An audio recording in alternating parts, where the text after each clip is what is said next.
Hello, good afternoon. My name is Sandra Lavoie, and I'm the Regional Manager in Ottawa, Canada. I would like to thank you for joining our webinar this afternoon. And also, I would like to thank you for the business and most importantly, for partnering up with us. These are really unprecedented times. And as we all know, there has been some difficult challenges doing remote management. We can and we must learn together on how to move into the future. Today's webinar, we're going to discuss number one, how do we handle our business as unusual as it is? Also, and I think a lot of us can say, we'll be going back to the office shortly, some of us, but not the same as when we left. There will be some, shift work or different ways to do business with really limited people going in at the same time. And this will also really change the way we manage, because we will still have to manage remotely because some people might not be in the office at that time when others will be. Today, of course, Cami Schneiderman, my colleague, who I've worked with indirectly for 21 years at Robert Half. Cami's current role, I have to look because it's a long title. She's Manager of Enterprise Leadership Development. Her role focuses on providing organizational and leadership development solutions for Robert Half to all of us as leaders worldwide.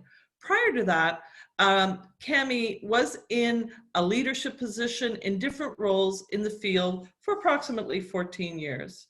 Cami has a couple of children, is married, and one of the things that warms my heart is one of the places she loves to travel is Banff. She's hoping to go there this summer, but who knows what will happen with our travel. But welcome, Cami, and welcome to all of you for joining this great webinar today. Thank you for that introduction, Sandra, and I would like to extend a warm welcome to all of you for joining us as we really dive into the topic of leading remote teams.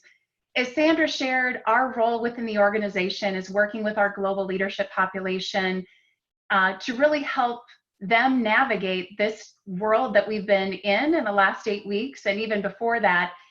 And, we were talking about this topic, even Sandra and I were kind of exchanging some conversation, and we thought, boy, is this still relevant? I mean, let's face it, we've been in this kind of current condition for the better part of 8 weeks. And I think it's safe to assume that you all are joining us have probably found a way to work around some of the challenges that have been presented in 8 weeks. But probably much like us, by no means do we feel like we have this grip perfected just yet. We know that we have certainly found ways to be very effective as we've had to lead from a distance. But we, as Sandra mentioned, we are now starting to enter into these conversations around what is this going to look like when we do start to have these shelter in place, kind of that guidance lift, and the realization that some of our team members are really eager to get back to our physical offices, while others still have a lot of reservations and concerns for their safety, or just have life circumstances with perhaps their children, their families being immune compromised, where, whether it's now or several weeks and months into the future, we know that from a leadership perspective that we have to continue to sharpen our skills. And how do we do this effectively for the betterment of our people, our businesses, and our customers? We know that the last 8 weeks for our organization has been very challenging. We have a lot of leaders like Sandra or myself, or a lot of our global leadership team have been with the company a long time and in a lot of different business cycles. And there's certainly elements of this that feel a little familiar.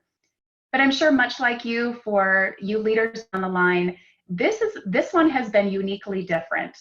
This leading at a distance with our shelter in place orders, when the entire globe is going through it at the very same time, maybe staggered by a few weeks, is something that was completely uncharted.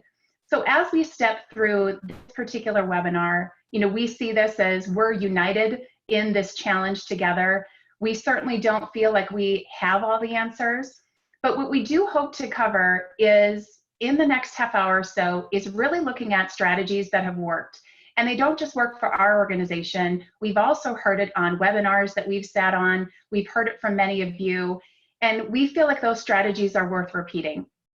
We also hope that we can give you some thought leadership and challenge your mindset as leaders for what you might consider thinking about for your leadership, for your teams, and how do you continue to keep the business moving forward in what will be the next normal for you and your business. And as we dive in specifically, we really want to cover 3 things, and that is, how can we start with self and really take a moment to hit the pause button on our leadership and have some moments of reflection to consider our leadership posture. And you might be thinking, well, what do you mean by leadership posture? And what I mean by that is setting your intention.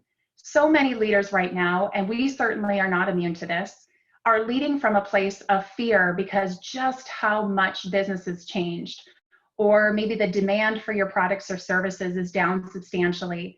You might be in a position where you've had to have some staff reductions, and it's left both you and your teams a little fearful for what comes next. So how can we really take inventory of where we are at as leaders to make sure that we set that intention and hit the reset button on our purpose and vision? And so we'll speak a bit about that and give you some ideas around how you might, walk yourself through that reflection. The second is, we know that technology has driven a lot of our businesses in the last 8 weeks. So we'll share some best practices that we've discovered. And we also want to share what we've heard from you, our clients, and how other businesses have used technology to really drive their systems as well as their communication and delivering still to their customers. Last but not least, we are going to end with really raising the consciousness of your leadership. And by that I mean, how can we have a balanced view that we're paying attention to our people to be sure that they feel safe, that they matter and belong in the organization, but we also have an equal focus on making sure that indeed we are moving our businesses forward. We know that that's necessary for you to continue to thrive as a business. We might have to recapture market share. We might have to go back out to appeal to our donors if we're a nonprofit business in a very different way. So we're hoping that we'll end this with a few additional ideas that you can weave into how you're leading your teams right now in the hopes that it can have a positive impact. So let's dive in. The first thing that we want you to consider is, as I mentioned, your leadership posture. Now more than ever, we've had so many rapid changes in the business. I mean, it seems that, hours can feel like days, days can feel like weeks. I mean, it's amazing that it was almost 8 weeks ago that we began to have to shelter in place. And in some ways, it feels like 8 months ago. And as a result of all of this, it's been very difficult for some leaders, not just to daily lead the people, but it's also caused many of you to have to make incredibly difficult business decisions. The fact of the matter is, if you think about the concept of leading, we often tell and kind of have shared the general sentiment within our organization that, quite frankly, when business is booming, when the sales numbers are increasing, when donations are plentiful, when there is demand for products and services, it's a lot easier to lead. It's now that you really have to dig deep into the leadership. I think often about the books, the TED Talks, the stories that are out there about businesses that have continued to thrive through the years, and some of the leadership greats of the past and current. You really don't hear them talking so much about what they did in the good times. It was, what were the defining moments that they had when times got really tough? So this is your opportunity, and what we would put out there as a challenge to you all as leaders is, have you taken the time over the last 8 weeks to hit the reset button for yourself? Have you had a moment to really reflect on personally experiencing? We know this has brought a lot of stress and anxiety. Many of you, beyond the demands of work, are experiencing anxiety on the home front. There might be some challenges that you have to overcome with your life circumstances.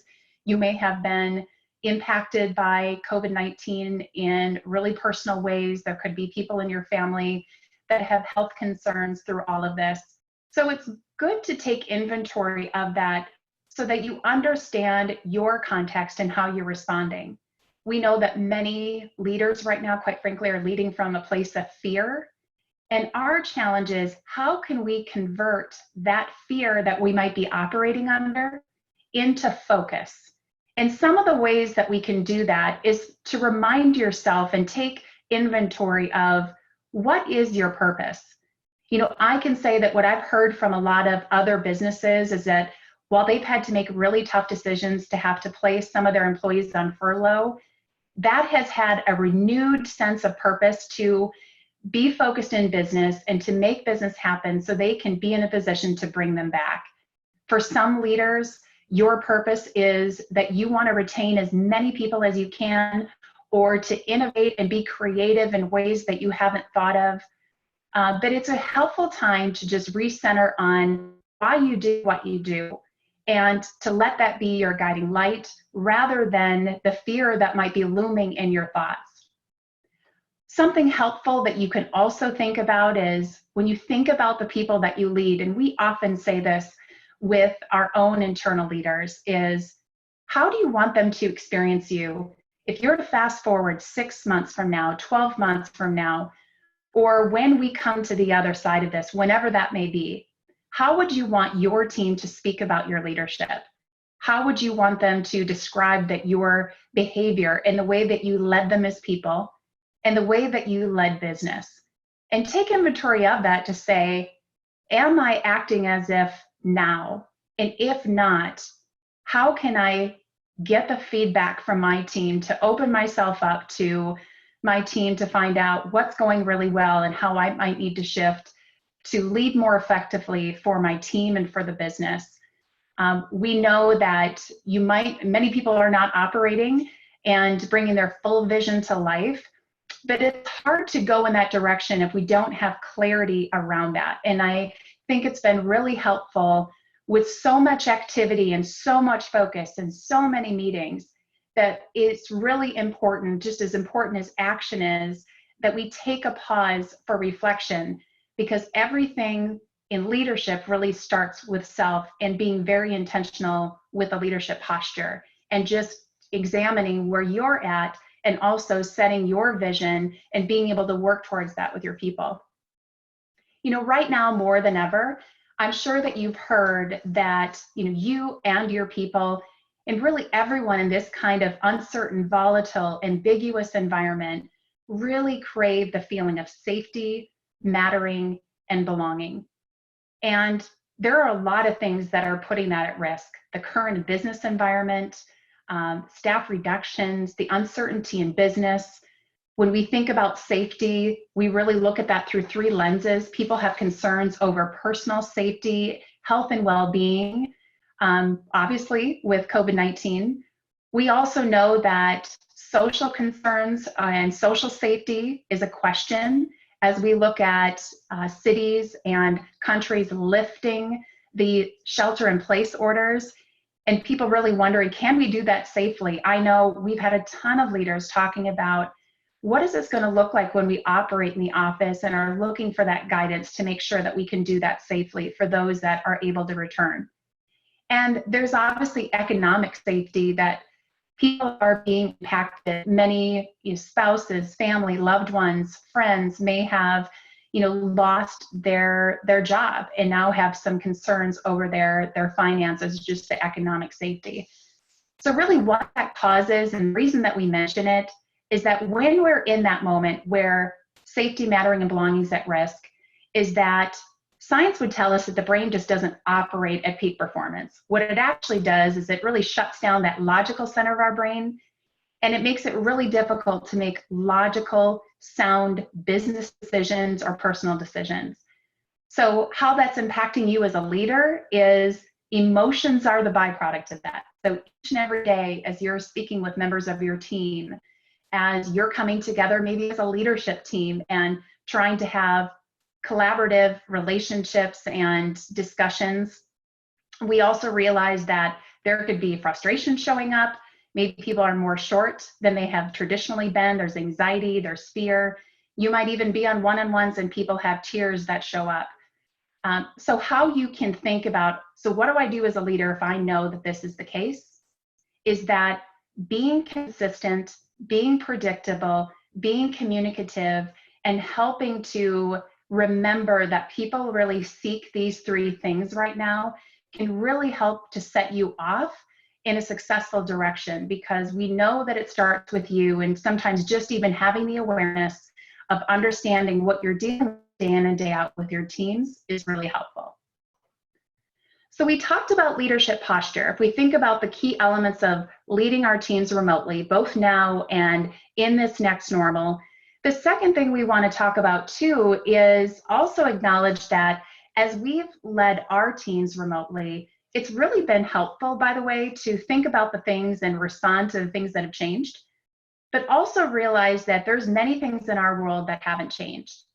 We think about the adjustments we've made with face-to-face communication when we do work in an office setting, and we've had to be far more intentional with scheduled and formal times where we schedule meetings to have, whether it's a kickoff meeting in the morning, one-on-ones that might occur throughout the day, meetings that just naturally happen in your environment.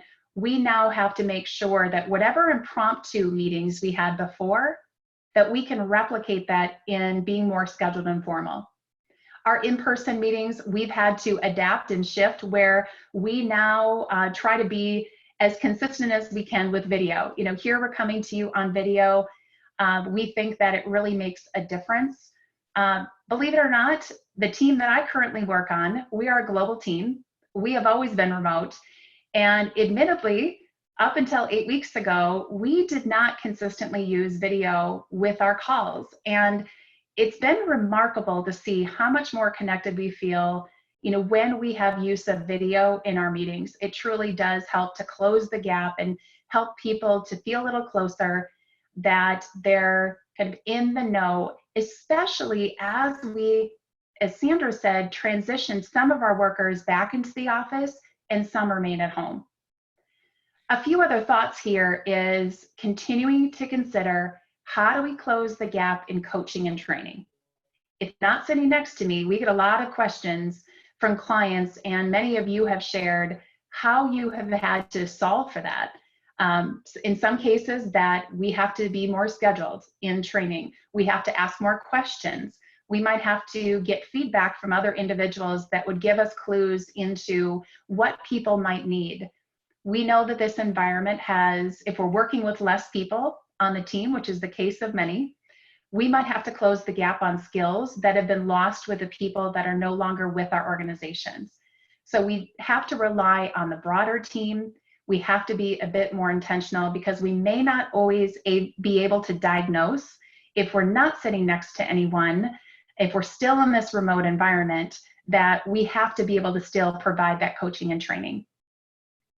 Last couple points here, you know, on this one, we think about how this shifts is that we know that many people are still navigating some of the difficulties that come from working from home. You know, fortunately, I know, Sandra, you and I have designated spaces that are relatively quiet throughout the day, but I know for my team, that is not the case.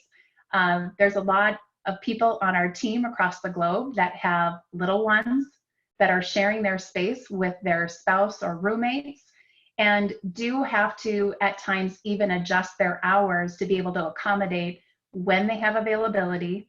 We've also heard, as you know, Sandra, you mentioned that being able to rotate and even have shifts of when connectivity is provided to employees. So we know that those things are going to continue to be the case as we move forward in the weeks and months ahead.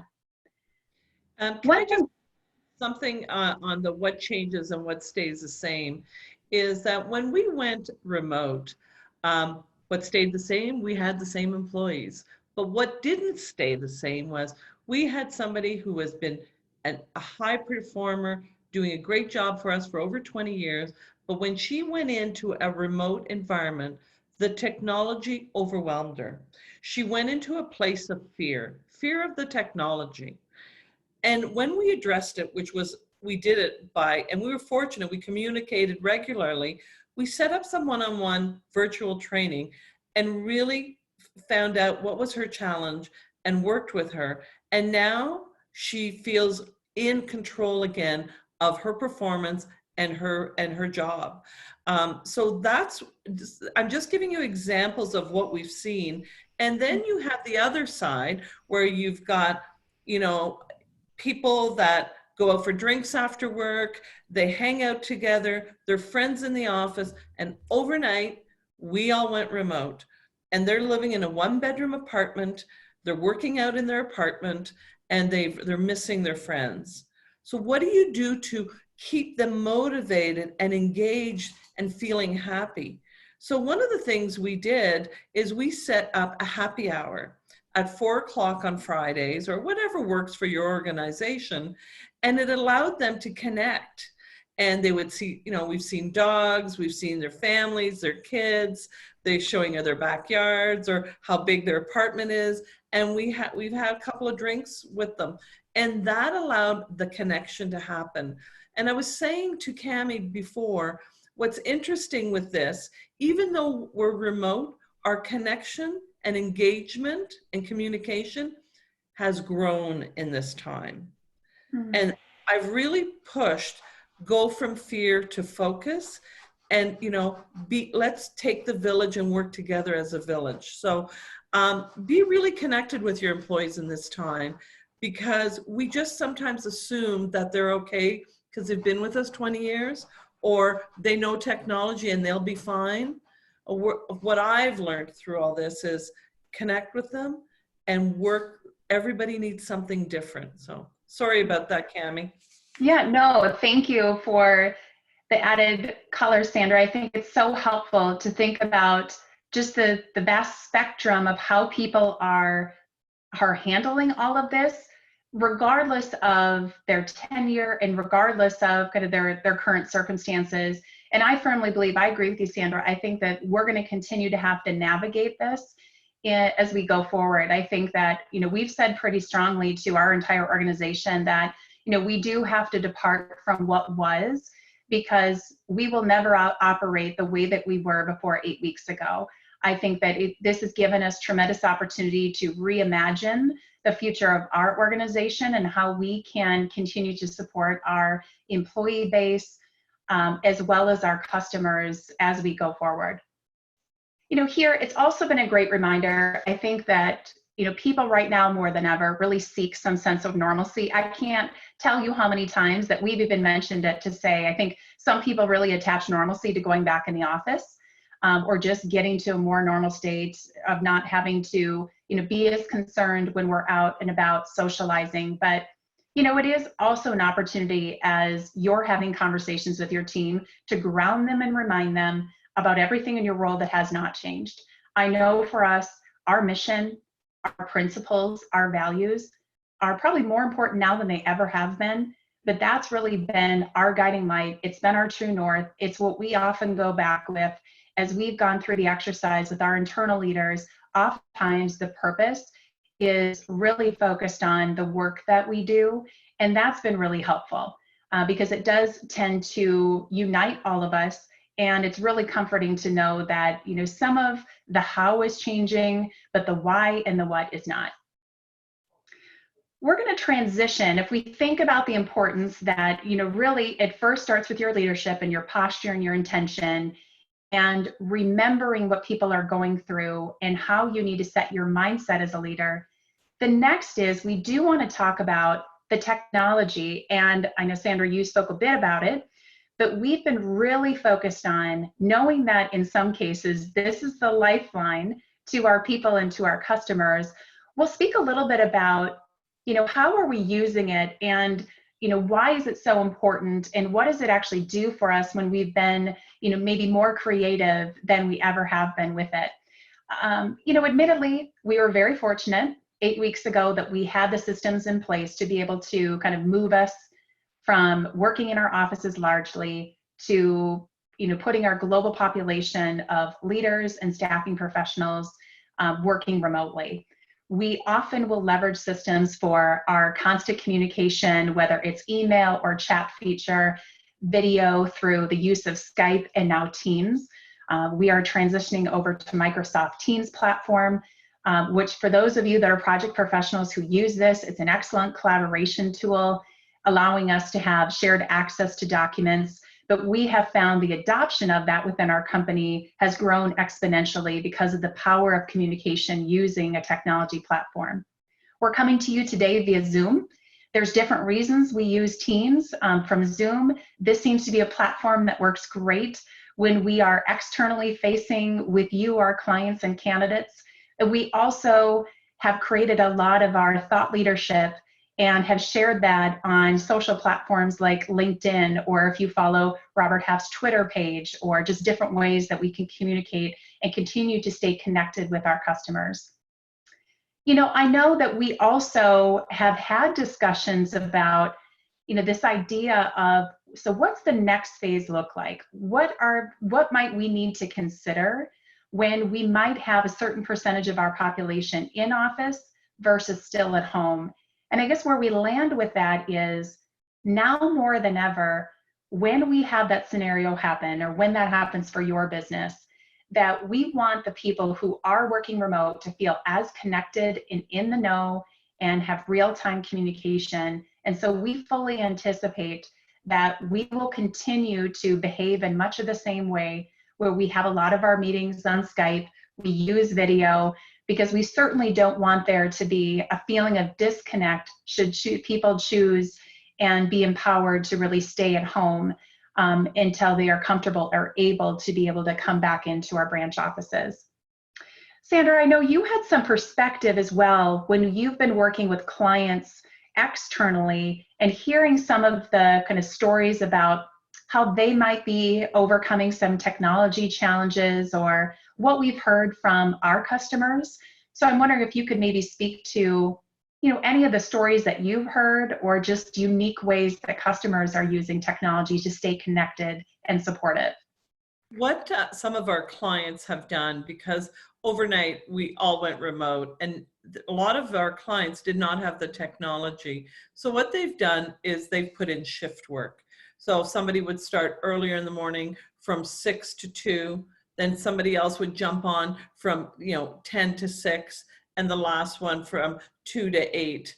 And allowing that type of flexibility on balancing work-life balance, and also allowing their business to continue, they felt it really worked well, because their technology could not allow having 100% of their staff online at the same time. And we've seen, and they said it's worked out great. So instead of having people only be 50% productive or 35% productive, doing this type of shift work allowed the whole team to be productive. That's great. And I too have heard that, Sandra. You know, one other thing that we did discuss on a previous webinar, and it really goes to some of the onboarding that we've had to do for those of you that might have active contractors, Robert Half contractors with you. We have had to come alongside of some of our clients that maybe didn't have the hardware or connectivity or kind of support to get the VPN access from your business onto the devices of a contractor. And we feel very fortunate that we've been able to, deploy some of our own laptops and hardware to make that happen, because in many cases the work is still there. There's a need. Clients of ours may have had to pull the trigger to bring someone aboard, even in this remote situation. And, we've been able to overcome some of those hurdles by being able to provide some of those devices. So, I think the point we make about this is that we know for our organization, this has certainly been a game changer, that we've had to close the gap in the technology skills. Sandra, as you mentioned, some of our most tenured employees, may not be as comfortable with some of these tools. Maybe they were, some of the laggards of adopting some of these tools. We've got this full spectrum, right? We have those that are early adopters all the way through those that might have fought it. But we have realized that it is necessary for us to continue to operate our business and really embrace and get as creative as we possibly can with technology. We have heard from a lot of businesses that while funds might be limited, a lot of the capital investments, capital expenditures that we definitely see technology on the rise. We see that starting to take a much greater priority on the list. We certainly know it has been for us, because it really has completely changed the way that we can deliver services, whether that be product, services, or just, communication to our end customers. Sandra, I don't know if you've seen any of that. Is there evidence of that as well with customers in your market? Have you heard of kind of those technology investments at all, and anything on that front as well? It's interesting you mentioned this, is that in our area where I'm from in Ottawa, what we've seen on growth has been our technology area. Software developers, people that can implement change. That is probably the highest area of growth that we're seeing right now, that people and clients want to spend money so they can continue with their business. And I'll just give an example. If you look on LinkedIn, or think of what you do today, we're ordering our food online, we're ordering everything online, and technology has to be very strong and cloud-based. So there's a lot of work in that area, and we've seen a significant growth. Even after just recently, in the last few days, we've seen a nice spike in business in that area. That's great. Thank you for sharing that. So we spoke about the importance of your leadership, and we continue to recognize the important role that technology will continue to play for all of our businesses in staying connected with our staff. Now we want to challenge you to think about raising your level of leadership consciousness as you're leading the business and you're leading your team. The fact of the matter is, in a lot of ways, the business has shifted so dramatically that many of our leaders are doubling down in driving the business. They have a keen focus on trying to, for lack of a better term, stop the bleeding of the business, of, trying to do all that we can to be very focused on our business objectives. That if you're experiencing loss in revenue or loss of sales or loss of donations, that we're having to put our heads together to really think about what does that mean. And so there's a really strong focus on the business side and driving initiatives and kind of delivering on those deliverables in your world. And it's important to realize that, regardless of leading remotely or in the office, that as a leader, we have to really focus on what is indeed in our control. And I think that's a lot of our attitudes and behaviors on how we show up. There is an important idea that we work a lot with our internal leadership team, is that we have to be sure that we strike the appropriate balance of leading our people and doing what we need to be very supportive, to be compassionate, to be empathetic, to give them what they need. But at the end of the day, we also have to keep our business moving forward. We really can't have one to the expense of the other. It is much like breathing, where you have to have the inhale and the exhale. And that's not easily done. Generally, leaders are very much preconditioned to have a preference, one or the other. Some of you are an absolute excellent people leader. The compassion, the empathy, thinking of people's impact first is something that is just instilled in you. And we know some of you are really strong business leaders, that is where your greatest gifts come to life. And where we've really focused is that through this time, we obviously have a dedication to many of you, our customers that are on the line, but we don't want to lose sight of the people that we are leading as leaders, and make sure that they have what they need to stay focused, that they feel safe in their environment, that they still matter, that they still have a purpose behind what they do, and that they also have that connectivity to us as leaders and to the greater team. One of the ways that we do that is, especially now, many of our leaders had a regular cadence, if you will, on having meetings with their team.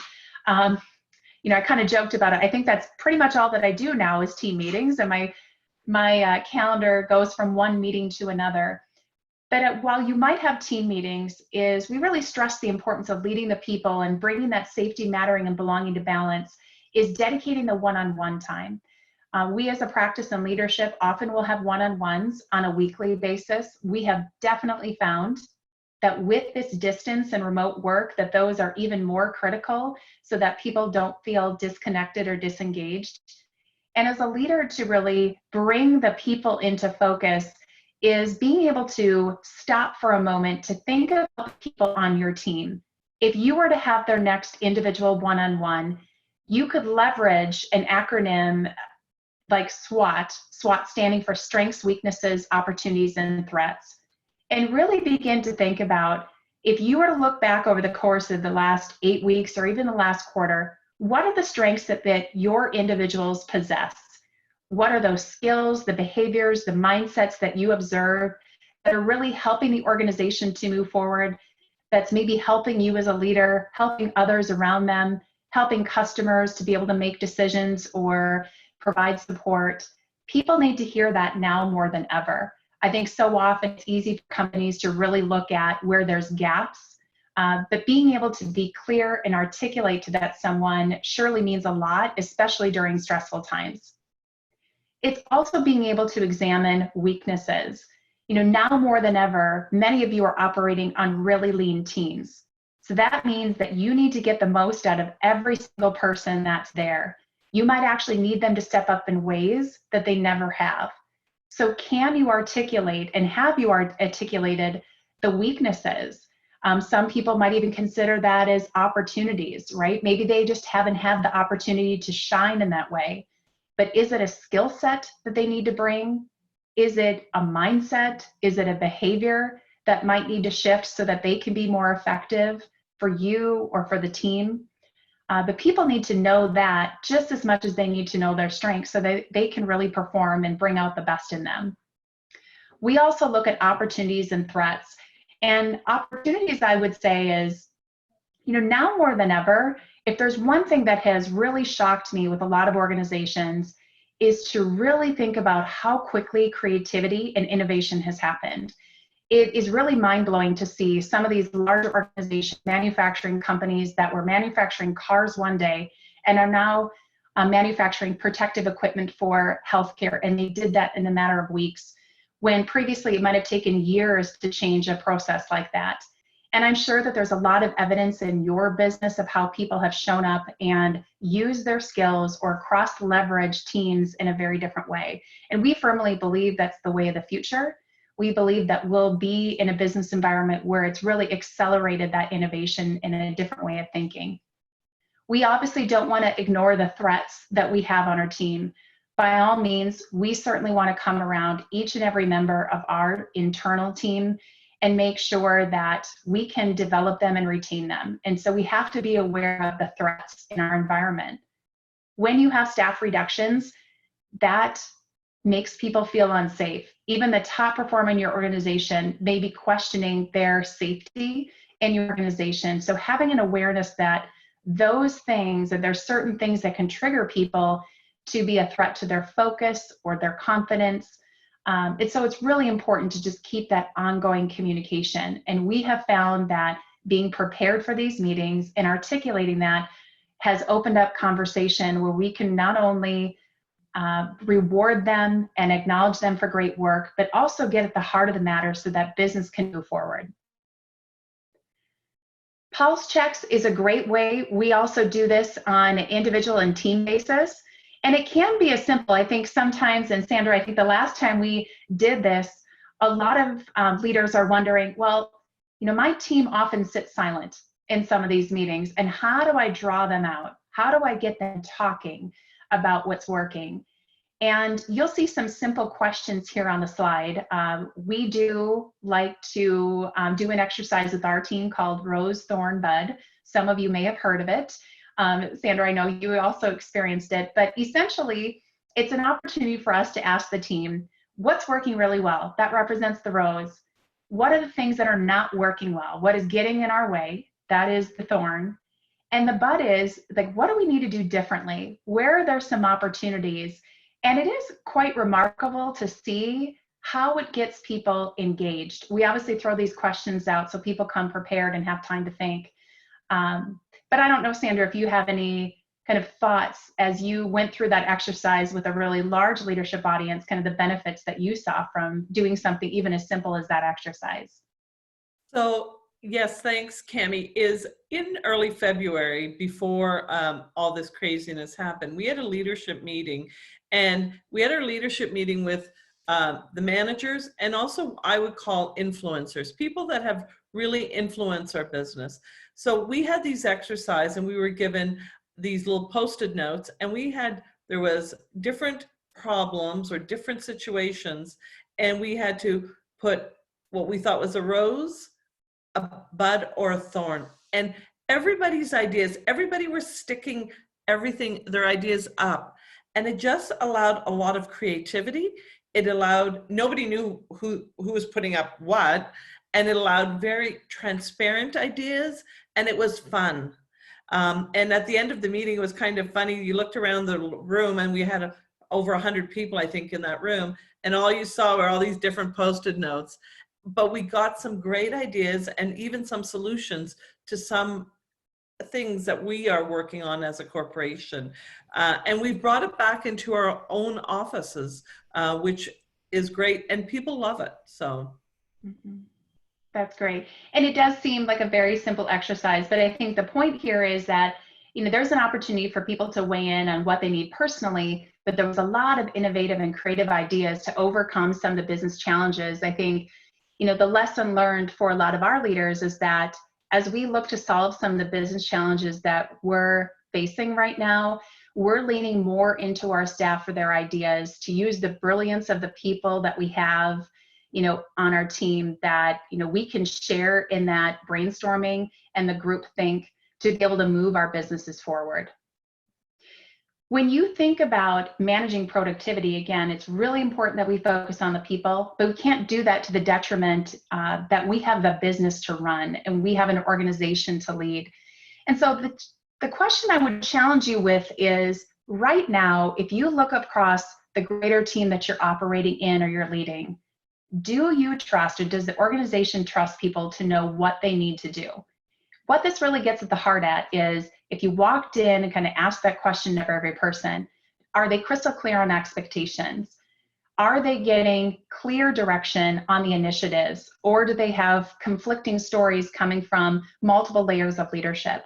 Are the deliverables clear? Is the strategic plan in place? Is every person, from the senior most leader down to some of the individual contributor levels, are they clear so that they can be focusing on what is most urgent and important? And I know that our organization is kind of classic for putting a lot of resources out to the teams. And so it can kind of get messy with what is the most important. So the advice that we're also giving is, as leaders, especially now, especially when we have some individuals remote, that we have to have that constant touch base and reminders on what's most important and how and what we need to do to move our businesses forward. The second is, do you trust your people to know how to do what they need to do? In some cases, when leaders are leading with fear and have concern for their own self, they can often go into being overly controlling. And I might be describing you, I might be a recovering control leader myself. And certainly it's also a time to realize if there's an opportunity to lean into the skills of the team more than we are right now. Is this a time to take a pause and make sure that we've appropriately delegated responsibilities? And to the extent that we have, do they have the skills? Do they have the know-how to do that successfully? Or do we need to close the gap? Is it on them to do so? Is there somebody else in the organization that we can hook them up with? Or does this have to have dedicated time? Do they need to have dedicated time with you? So it's really looking at, we hope that they understand and have clarity on the why they're doing what they're doing. But now more than ever, now when we have people that might be transitioning back into offices, people live with you in person and some remote, is that we really stress for people to be productive, they really have to have a lot of clarity around the what and the how. So really, this, I just want to mention that training and development now is more important when you're remote management than when you're in the office, because people feel alone in their homes and sometimes have challenges. That is why it's really important to have your one-on-ones with them and talk about some of their successes they've had in a week and some of the things that they would need help with. And you'd be very surprised on how much training that your people will need just for this remote work environment. That's what we've seen. We're fortunate we have a great training team that has really helped us along with this, but don't close your eyes to this, because this can stop your people to be focused on the business and what needs to get done in these COVID times. Sorry, Cami. Yeah, no problem, Sandra.